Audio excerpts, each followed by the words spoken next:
finishing up the installation of the export brace. There are lots of articles on YouTube and videos and things about putting these on. Mine did have an interference back here in this area. Now, on my part, there simply was not enough edge distance between the cowl and the brace. There was too much meat on there.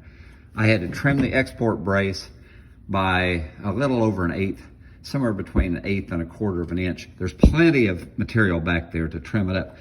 It's crazy to think if somebody might be trying to put a jack and force the shock towers forward when the problem was interference between the cowl and the edge of the export brace. So if you're trying to put one of these on and it's not fitting right, make sure first why it's not fitting right before you start getting a jack or come-alongs and trying to force the shock towers out of the way so that the export brace will fit.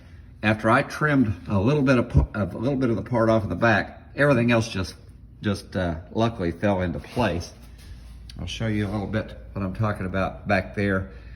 These, where the holes are here, if you lined up the holes, there was just simply no way the part was going to fit against the cowl. So I had to trim some material off. Again, nobody sees that back there anyway. Before we finally button it up and torque it down, I'll pull the part back off and put a nice coat of fresh paint on it where I've scratched it up a little bit.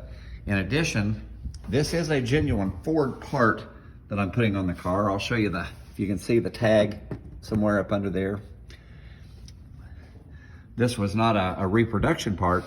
You can find these. They're a little bit on the pricey side for the guys that have the original Ford parts, but the fit is pretty good, as you can see.